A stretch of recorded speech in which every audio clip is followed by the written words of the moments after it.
dan kewajiban masyarakat terhadap sumber daya air. Banyak kegiatan yang menggunakan air, misalnya mencuci, mandi, mengepel, dan minum. Hal tersebut merupakan hak masyarakat dalam memanfaatkan air. Selain hak, masyarakat juga memiliki kewajiban untuk tetap melestarikan ketersediaan air bersih.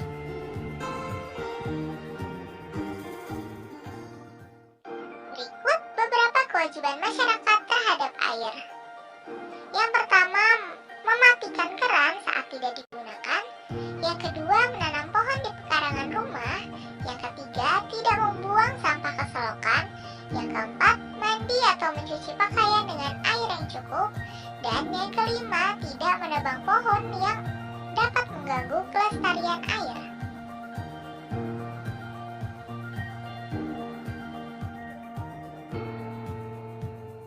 Selanjutnya, mengidentifikasi sikap persatuan dan kesatuan dalam melestarikan sumber daya alam. Melestarikan sumber daya alam merupakan kewajiban seluruh anggota masyarakat. Hal ini wajib dilaksanakan bersama-sama dan saling menunjukkan sikap persatuan dan kesatuan. Dengan demikian, sumber daya alam tetap lestari dan bisa dimanfaatkan.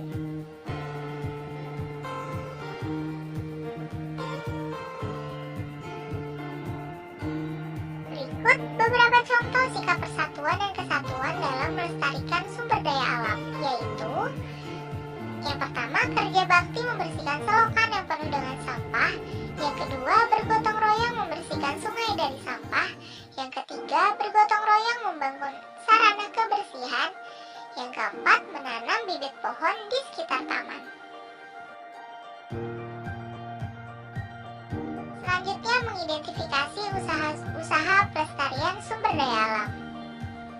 Berikut adalah usaha-usaha pelestarian sumber daya alam.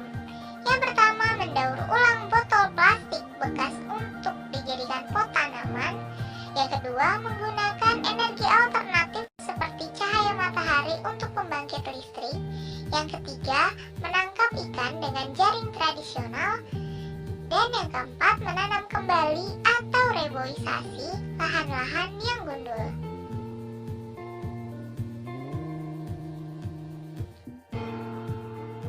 Lalu berikut beberapa kerusakan hutan akibat tidak melaksanakan kewajiban menjaga hutan. Yang pertama, hutan berubah menjadi lahan terbuka yang kering dan tandus. Yang kedua, tanah menjadi gundul dan tandus. Yang ketiga, daerah sekitar hutan mengalami kekeringan di musim kemarau dan banjir di musim penghujan. Yang keempat, udara menjadi panas karena kurangnya ketersediaan oksigen. Dan yang kelima, hewan-hewan di hutan kehilangan tempat tinggalnya.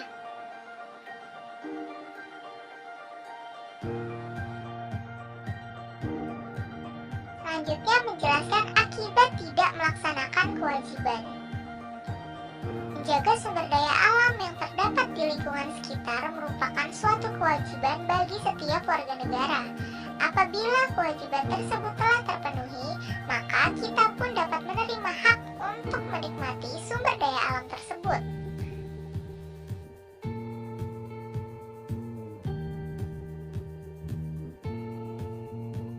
Namun, apabila kita tidak melaksanakan kewajiban melestarikan sumber daya alam, maka hak pun tidak akan bisa kita dapatkan.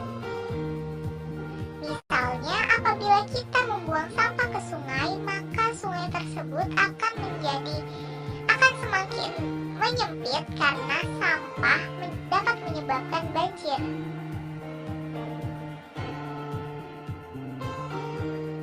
Nah, selanjutnya contoh pelaksanaan hak dan kewajiban yang seimbang. Jika ingin sehat, kita harus menjaga kebersihan lingkungan tempat tinggal. Yang kedua, jika ingin terhindar dari banjir, kita tidak boleh membuang sampah ke sungai. Dan yang ketiga, jika kita menginginkan udara bersih, kita harus menanam pohon dan menjaga